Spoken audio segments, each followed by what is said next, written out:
It's one small step for man, one giant leap for mankind. I have a dream. One day, this nation will rise up, live out the true meaning of its creed. We hold these truths to be self-evident, that all men are created equal. The world will little note no longer remember what we say, but it can never forget what they did. Ask not what your country can do for you. Ask what you can do for your country.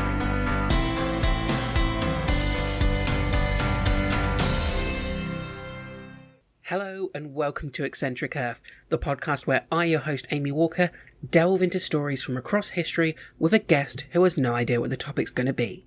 Joining me this week is Adi Anhang. Hello. Hi, how you doing, Adi? I'm good. I just came back from walking my dog, so I'm a bit hot right now. You're lucky you get all the nice warm weather and I'm sitting here watching the rain. Oh, boo-hoo. I can't wait for the cold. Yeah, I guess living in Israel, it does make you really pine for the cold sometimes. I love cold. The fact that you have to... Because the heat is annoying. Because when you're hot, you can't take off anything. Or if you do, it's considered rude.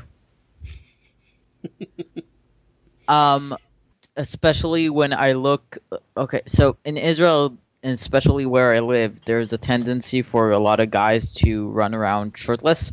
And at this point, I look, because they're there, and I look at their chest and I envy it. Not because they're overly fit and all this bullshit, but because I can't wait to get my chest literally off my chest.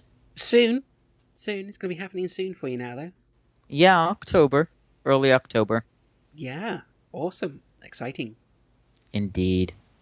So, yeah, so I'm like, I can't wait. But also because when you're cold, you can just put on something... like another layer and just get warmer, and then if you're hot again you just take the layer off. So I'm kind of like I love that. Yeah, nothing better than curling up under a blankie with a nice thick jumper on and putting the heating on and staying warm. Yeah, and the furry little animals to keep you warm. It's awesome. And some hot chocolate or something like that. Yeah, or a nice cup of tea or a hot water bottle. God, I love winter. Yes. We've established that from the fact that you're jealous of our heat. Yeah. You're a very contradicting woman. I prefer the term a little bit weird. The two do not contradict one another. Unlike you. Well, I've got a story for you this week that is a little bit fun, a little bit different. Because I decided, it's... Episode 30, so it's a nice little milestone, and we've been going for 30 episodes, and you were there for episode 1, and you're here for this one. So I'm going to do something that's kind of the opposite of your first episode with us, which was a psychotic serial killer. So it's going to be a bit more fun and uplifting. I am very happy with fun and uplifting. Yeah. And this is a story that I knew some of it anyway, but when I started researching... there were a couple of moments where I was just like, what the actual fuck, this is crazy. So hopefully you'll enjoy it as much as I did researching it. I can't wait to find out. Before we get into our story, I just want to take a moment to talk to you about the Cosplay Journal, a new coffee table magazine by friend of the show Holly Rose, focusing on the diversity and craft of cosplay. The Cosplay Journal is out now, and I've read the first issue. It's a great read, full of informative articles and beautiful photographs. I'm a geek myself, but I'm not a cosplayer, yet I still found a lot in this magazine to give me a deeper look into this part of geek culture. The book has craft-focused articles on sewing, armour building and makeup, as well as some interviews with some incredible cosplayers, some professional, some simply being the perfectionist amateur. They ask, are cosplay guests worth it in their opinion piece article, and have a handy guide for cosplayers on how to survive a con, which is advice worth reading even if you're not a cosplayer. The Cosplay Journal is available now. You can find it on Amazon for just $9.99, so make sure you pick up your copy today so that you don't miss out. Fort Ruffs, or the Ruff Towers, was the first of originally 4 naval forts designed by G. Munsell to protect the Thames estuary. The artificial sea fort was constructed in dry dock at Red Lion Wharf in Gravesend in the year preceding and into 1942. The artificial navy installation is similar in some respects to early fixed offshore oil platforms. It consisted of a rectangular 168 by 88 foot or 51 by 27 metre reinforced concrete pontoon base with a support superstructure of 2 60-foot tall, 24-foot in diameter hollow reinforced concrete towers, each roughly 3.5 inches thick, with an overall weight estimated to be approximately 4,500 tons. Lightweight, just... Yeah, very lightweight. Yeah. The twin concrete supporting towers were divided into 7 floors, 4 for crew quarters, the remainder providing dining, operational and storage areas, for example for several generators and for fresh water tanks and anti-aircraft munitions. There was a steel framework at one end supporting a landing jetty and a crane which was used to hoist supplies aboard. The wooden landing stage itself became known as a dolphin. The towers were joined above the eventual waterline by a steel platform deck upon which other structures could be added. This became a gun deck, on which upper decks and central tower units were constructed. 3.75-inch anti-aircraft guns were positioned at each end of the main deck, with a further 2 40mm anti-aircraft guns and the central tower radar installation atop a central living area that contained a galley, medical and officers' quarters. Now, that's quite a bit of description for something that might not be fully clear, so I've got a picture of Fort Ruffs here for you. I have to say that I love the name most of all, Fort Ruffs. That looks like a ship with legs. Yeah, that's a fun way. It's kind of like a battleship crossed with an oil platform. You know how sometimes in cartoons you have like Big Bird suddenly like lifting up their skirt or something like that? It kind of looks like that. So, on the 11th of February 1942, the fort was towed by 3 tugs to a location on Rough Sands, approximately 10 miles off the Harwich seafront. Its base was then intentionally flooded so that it sank about 37 feet or 11 metres, coming to rest on the sea bar. At the time, Rough Sands was situated in international waters, but the superstructure of the vessel above the waterline remained visible from the coastline of England.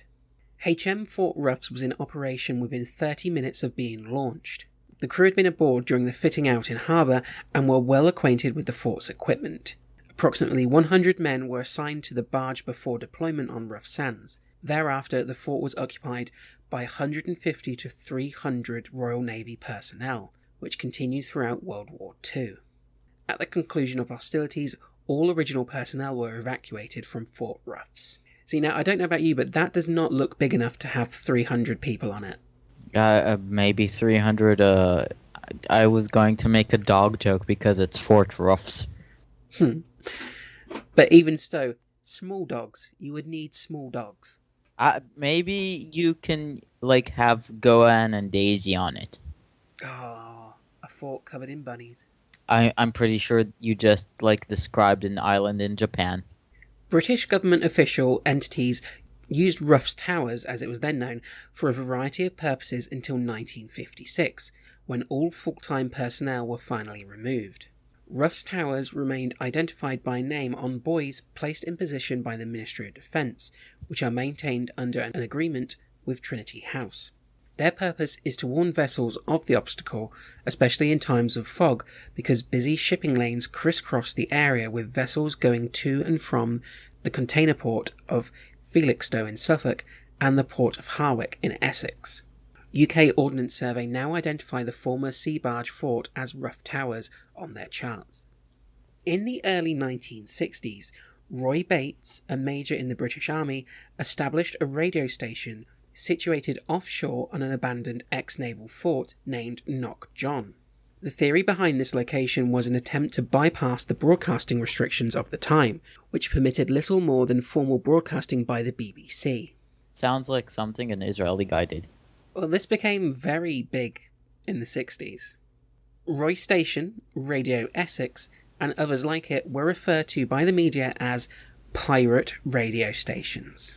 Well, they were pirate radio stations. Plus, a lot of them were in ships off the coast, so... Yeah, that literal is pirates. literally why they were pirate radio stations.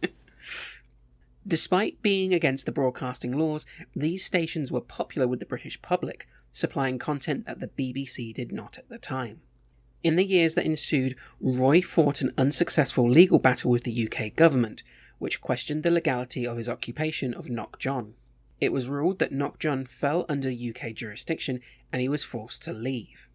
Roy weighed his options. This is when he discovered the existence of rough towers, which existed further offshore and, crucially, outside of the 3-mile limit in which the UK jurisdiction extended. Ooh, loophole. Yeah, you gotta love the loopholes. Roy proceeded to occupy Rough Towers on Christmas Eve 1966, with the intention of revitalising his dormant radio station. Despite having the necessary equipment to restart Radio Essex, he never began broadcasting. After consulting his lawyers, Roy decided to declare the fortress an island nation and the independent state of Sealand. Apparently, he is not very good with names. But he did find a loophole, so we'll give him that. However, please keep him away from things that can give him ideas. Roy claimed jus gentium, law of nations, over a part of the globe that was considered terra nullius, or nobody's land. So because it's in international waters, he's able to claim this as its own nation. Pretty sure Wonder Woman did it first.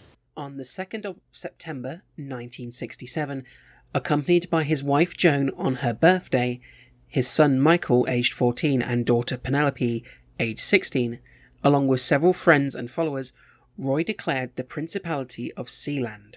The founding of the new country was marked by the raising of a newly designed flag, and Roy bestowed the new title of Princess Joan on his wife as a birthday present. Mazel tov.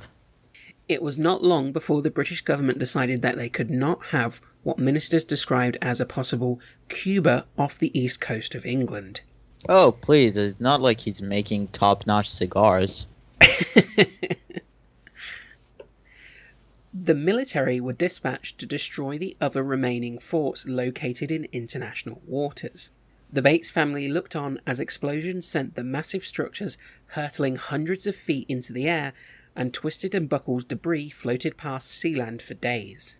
According to reports from the Bates family, helicopters that had carried the explosive buzzed menacingly above, and the Navy tug carrying the demolition crew passed close by and shouted, "You're next," with angry waves of arms. Oh, wow. Sounds like disappointed football fans.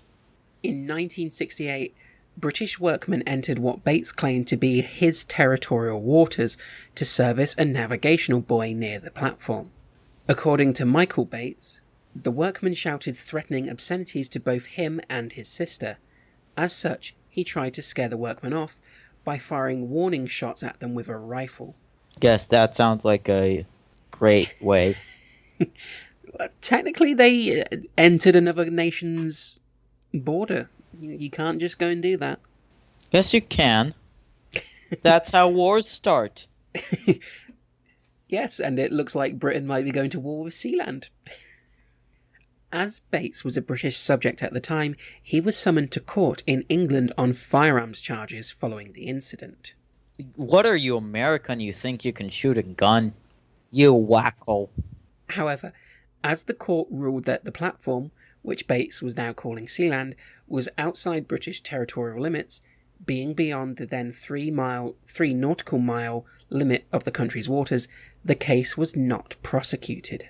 The judge concluded that This is a swashbuckling incident perhaps more akin to the time of Sir Francis Drake, but it is my judgment is that the UK courts have no jurisdiction.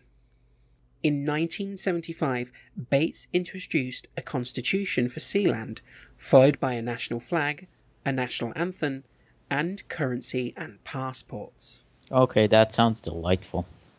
So here is the Sealand flag. That looks like the NFL logo. Yeah, it's really dull as well. Was the dude colorblind? I don't know, but if you're going to design your own flag for a micronation called Sealand, go a bit fancier than that. Have like freaking dolphins jumping out of the water or a kraken.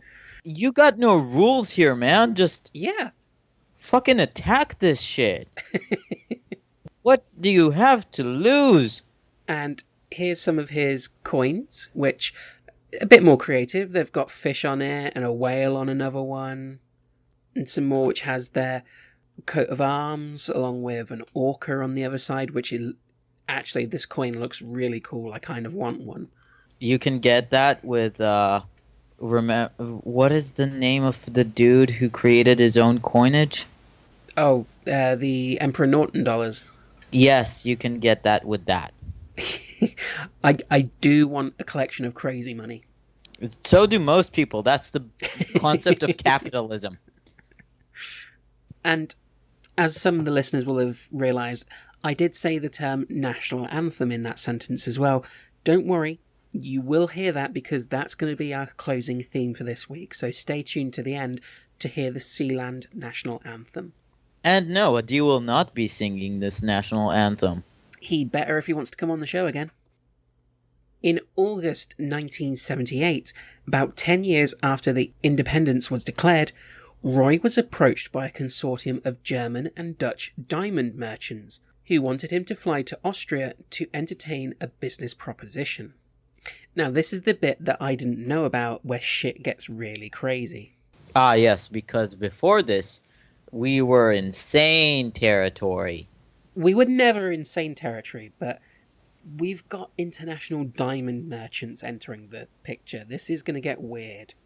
So, Roy and his wife travel to Austria, and upon their arrival, they were met by 5 men who arranged for a meeting later that day. But the meeting time came and went without any word from the men. Concerned, Roy and his wife tried to make contact with their son Michael at Sealand, but since there was no phone or radio on the artificial island, they had to call local fishermen and the Coast Guard. One of them responded saying, "I saw a big helicopter hovering over Sealand." Alexander Achenbach, who was appointed as the Prime Minister of Sealand by Roy, had hired several German and Dutch mercenaries to spearhead an attack on Sealand while Roy and his wife were away. I'm sorry, did he decide to attack Sealand? Yeah, he's organising an armed coup of Sealand. A country so small it's not technically a country. I warned you, shit's getting crazy. Well, damn, lady. The mercenaries stormed the platform with speedboats, jet skis, and a helicopter and took Michael hostage. I would have stormed that with dinghies or something. Speedboats and weaponry. Yeah, this is very dramatic for what this place is. It's a platform.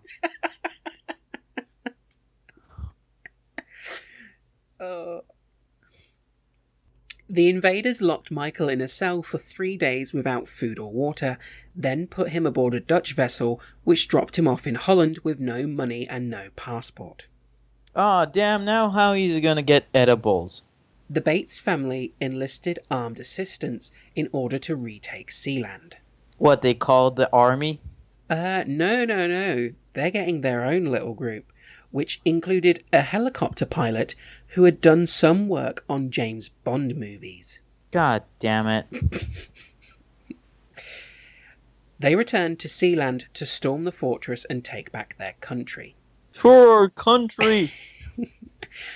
Hey, this poor royal family has been thrown out of their own country. They need to get this back.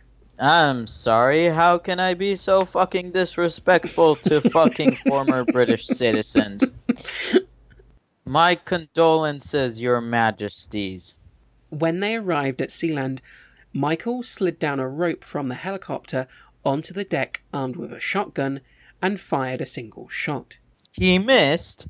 He didn't fire at anyone, he just fired the shot. It's a warning. Ah, I didn't know. I didn't know you guys do warnings. Well, yeah, we're not Americans. I'm sorry. I'm still confused. You guys did it so well with the whole colonization and shit. Yeah. This isn't us. This is Sealand. Ah, yes, of course. Sorry. Separate nation. Of course. The intruders quickly surrendered and were taken as prisoners of war. Achenbach, a German lawyer who had held a Sealand passport, was charged with treason against Sealand and was held unless he paid 75,000 Deutschmarks, more than 35,000 US dollars, or 23,000 British pounds. What did you say about the what? They've taken the guy who put the coup in motion, the former Prime Minister of Sealand, and now, of course.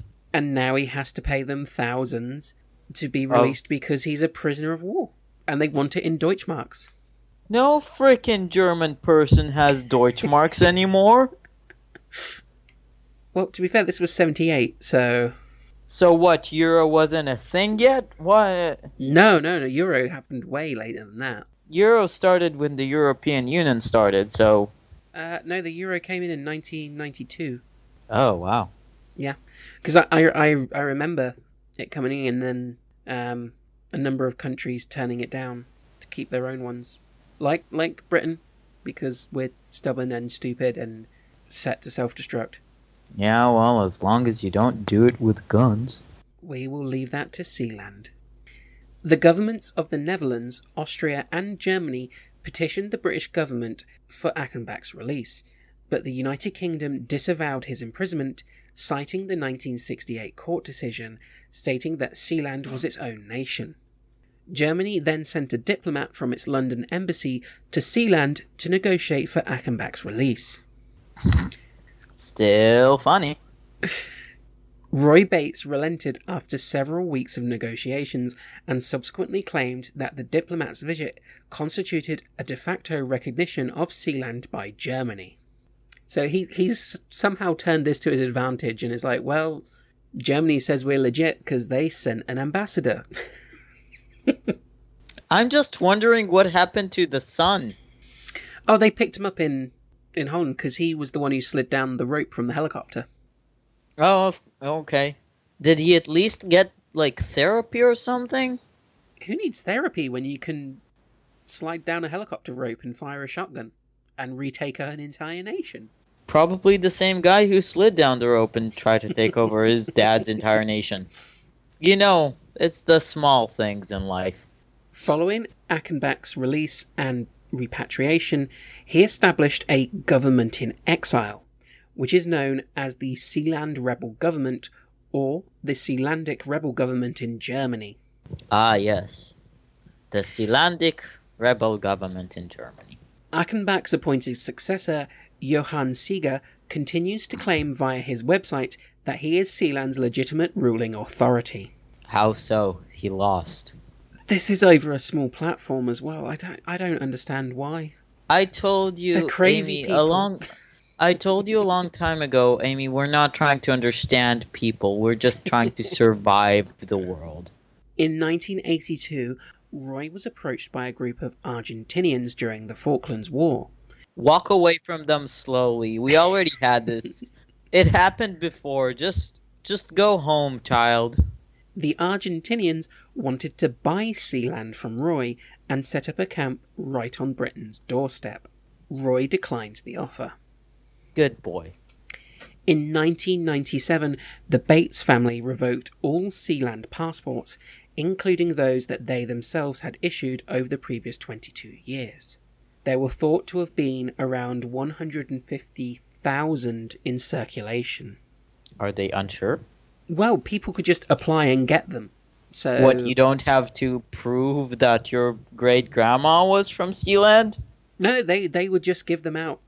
Oh, willy-nilly like that? They were their own micronation. They didn't give a fuck. Wow. Micronations are weird. Haven Co., a data hosting services company, was started on Sealand in 2000. Yeah. The Bates leased their country exclusively to Haven Co. Limited, which offered unparalleled security and independence to users who wished to take advantage of its internet colocation services. During this period, no smoking or drinking were allowed in the Principality, and no one was allowed more than 3 5-minute showers per week in the interest of conserving fresh water, much of which was collected from the rain. I'm sorry, but I really hope no one was on their period ever on this island then. Because I think other than the royal family, it's probably just crazy dudes. Because I can tell you that not showering during your period is terrible. Yeah, I think this is just crazy cis dudes, personally. I don't see anyone falling outside the crazy cis white dude category going to Sealand. Maybe a few wives who were taken along because they had to go, but mostly cis dudes is what I'm thinking. Okay, so they didn't even care for the needs of women and like people with vaginas and stuff. And they were probably happy with the lack of showering because it saved them time, because guys like to be stinky. Not all of us. No, but enough that statement's quite true. Yeah. During this period, the population of Sealand rarely exceeded 5 people, and in the sake of security, visitors were unwelcome. Until 2001, Haven Co. was run by a man named Ryan Lackey, who said, "It's been good for us because a lot of people are afraid of the very draconian laws being passed in the US, and they want to get out in advance of those." Haven Co. claimed it would destroy a customer's server if it ever was forced to hand over a customer's data to the authorities. So, quite dodgy. I trust them completely. Roy and the rest of the Sealand royal family left the micronation in 2005 due to declining health of Roy and his wife. They returned to the British mainland. On the afternoon of the 23rd of June 2006, the top platform of the Rough Towers caught fire due to an electrical fault. A Royal Air Force rescue helicopter transferred one person to Ipswich Hospital directly from the tower. The Harwich lifeboat stood by Rough Towers until a local fire tug extinguished the fire. However, all damage was repaired by November 2006. I bet once you're like your own micronation, then getting permits is way easier. Yeah. Although they got saved by Britain there, who, with all the shit Sealand has caused, could have easily turned around and went, "Nah, you should have your own fire service." You know, they didn't have to go out there, so it's a good thing they did. Thank you, Britain. You've done like one good thing in history. In January 2007, the website The Pirate Bay attempted to purchase Sealand after harsher copyright measures in Sweden forced them to look for a base of operations elsewhere. Oh, I remember the Pirate Bay. Yeah, it's still around. Yeah, but I don't use the service anymore, so I just remember it. No, and you should never use the service because illegally downloading movies is wrong, and no one should ever do it. Yes, it's very bad. We do not recommend it whatsoever. No. No stealing content. No. You can steal this one, though. We're on YouTube. You can rip our episodes, share them. It'll get us more hits. We don't mind. Is it really stealing if we want people to share the episodes? Well, if they rip it off YouTube, it's technically stealing. Share our content. You're adorable, like us. Between 2007 and 2010, Sealand was offered for sale through the Spanish estate company Inmo Naraja at an asking price of 750 million euros. Holy crap. Yeah. So if you have a spare 750 million euros, which is about 600 million pounds or $900 million, you can purchase Sealand. Holy crap. I don't think anyone's going to go for that bargain. offer. I don't know. Someone offered it. On the 9th of October 2012, King Roy Bates died at the age of 91. Holy crap. Yeah, this guy made it to 91. What a life. He had been suffering from Alzheimer's for several years prior to this. What a life he could not remember. He was succeeded as King of Sealand by his son Michael. Roy's wife, Joan Bates, died in an Essex nursing home at the age of 86 on the 10th of March 2016, 4 years later. Sealand's motto is E Mare Liberatas, from the sea, freedom. It would be kind of ironic if it would be from the fire, doom. It appears on Sealandic items such as stamps, passports and coins, and is the title of the Sealandic anthem. The anthem itself was composed by Londoner Basil Simeonenkoff. Being an instrumental anthem, it does not have any lyrics. You're safe, Adi, you don't have to sing. I have to hum now. I wonder how Netflix is on Sealand. Well, I assume they have Wi-Fi. Well, if they've got data companies using them and the Pirate Bay wanted them, their internet's got to be pretty damn good. Yeah, probably. I've got a bit here about the different sporting teams that Sealand has. Are you interested in that? They have like 5 people living on it. What can they play? The max they can play is hockey. Okay, I guess I'm going to go into this then. Sealand is not recognised by any major international sporting body, and its population is insignificant to maintain a team composed entirely of Sealanders in any team sport. Surprise! However, Sealand claims to have official national athletes, including non-Sealanders. These athletes take part in various sports, such as curling, mini-golf, football, fencing, ultimate and table football, as well as athletics. I'm sorry, table football? You mean foosball? Yep. That's an official sport. Yep. Sealand, you've learnt Sealand is a nation. You can accept that table football is a sport. I'm sorry, that's weirder. Because you can make a nation out of one person. However, I can never accept that excessive hand gestures on a rod could be a sport, because that could be every masturbator ever. There are probably some circles where that is a sport as well. I do not want to watch that competition. The Sealand National Football Association is an associate member of the Nouvelle Fédération Board, a football sanctioning body for non-recognised states and nations not members of FIFA. Yeah, at least they're not members of FIFA. It administers the Sealand national football team. In 2004, the national team played its first international game against Åland Islands national football team, which they drew 2-2.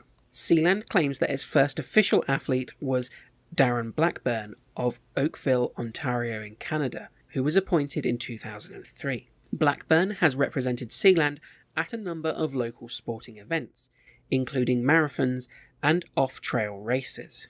In 2004, mountaineer Salander Oviat carried the Sealandic flag to the top of Musktag Ata. Musgad Akta? Maybe. I think we all know my pronunciations are not the best. In 2007, Michael Martel represented the Principality of Sealand in the World Cup of Kung Fu, held in Quebec City in Canada, bearing the designation of Athleta Principalis Bellatronius, or Principal Martial Arts Athlete and Champion. He won 2 silver medals, becoming the first ever Sealand athlete to appear on a World Championship podium.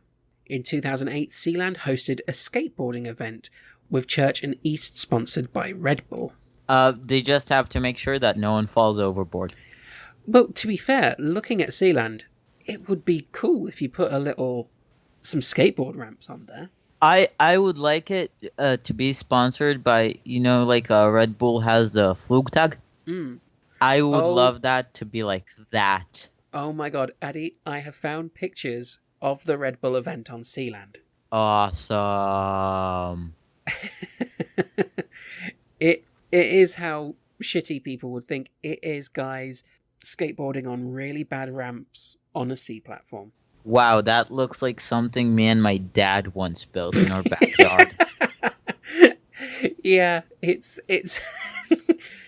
for an event sponsored by Red Bull, they really did spare the expense. It's like, I think they built it out of used cans. Red Bull gives you wings and a concussion. so if anyone wants to see these, go on Google and search Sealand skateboarding. It's just terrible. I really hope no one got hurt. It looks like they probably did. I oddly hope someone did get hurt, because I want to know their hospital system.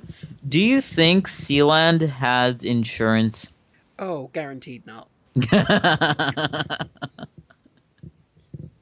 How do you go to the doctor there? By going to England. You swim to England and hope you don't drown on the way. So Sealand also has a roller derby team composed of skaters from the South Wales area. And in 2013, the mountaineer Kenton Cool placed the Sealand flag at the summit of Mount Everest.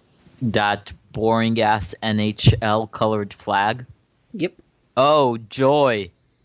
Sealand remains mostly unoccupied. However, you, everyone listening, can purchase Sealand titles online at their official website, which include titles such as Lord, Lady, Baron, Baroness, Count, Countess, Duke, Duchess, or you can even become a member of the Knights of the Sovereign Military Order of Sealand. Huzzah! And most excitingly of all, something that I am actually going to do. You're gonna move there. No, but you can own a piece of Sealand. For the bargain price of $19.99, you can own a foot square piece of the Sealand territory. You can get a certificate to display your ownership of Sealand, a welcome letter, a history of Sealand booklet, information about Sealand, and a Sealand World Fact Book submission. And it comes with official government photographs. And I am totally going to buy a piece of Sealand because it's fucking ridiculous. Yes, that'll show them. I'm not trying to show anyone. I'm doing it for shits and giggles. That's gonna work. That's definitely gonna work. I think you should buy a piece of Sealand as well, Adi. I thought I can buy a lordship. Yeah, do it. Don't you think I can be a great lord? Well, if you want to be a lord, that'll only cost you 30 quid. I don't know what the title of lord entails. Well, based on their pricing structure, there is definitely a hierarchy, because Lord, Lady, Baron and Baroness are £30. Uh-huh. Count and Countess is £200. Oh, wow. And Duke and Duchess is £500. That's a steep price increase there. Yep, but you then become a registered deed of individual noble birth, which is kind of cool. And I guess you can then legally put on things that you're a lord or a lady or a count or a countess, and you can go and use those titles. The listeners, you should go check out the website. They've got some lovely commemorative stamps and 50th anniversary coins. You can get the Sealand flag, some t-shirts with I Heart Sealand, and it's got the little Sealand platform inside the heart. It's very well designed. So yeah, that's Sealand. Yeah. Bet you didn't know that existed. Some things are better left for the imagination, I guess. So, Adi, if people like this and want to find you online, where can they do that? Why would they like this? I'm weird. They can find me here, annoying you like every other week. They can find me on Twitter at Adi_Anhang or on Instagram on the same name and they can find me on Smorgasbord, probably making fun of Dave and Pete at some point, which were also on Eccentric Earth. Well, if people enjoyed the episode, you can find Eccentric Earth online as well. We're on Twitter at eccentric_earth, as well as Facebook at www.facebook.com/eccentric earth, and you can find our Instagram account at eccentric earth. If you want to write in with any suggestions for future episodes, or to give us any kind of feedback or comments, our email address is eccentricearth@outlook.com. Our show is available on all major podcast providers as well as YouTube, so make sure you subscribe so you don't miss any episodes, and if you enjoyed the show, please leave us a review. Well, it's been an absolute pleasure as always, Adi. Yeah, I had a great time learning about this bonkers place. Just absolutely fuck. Yeah, it was pretty weird. Hopefully we'll get you on again soon and we can find something even crazier for you. I think you will succeed. Well, thank you for joining me, and thank you everyone for listening, and we'll catch you next time. Bye. Bye.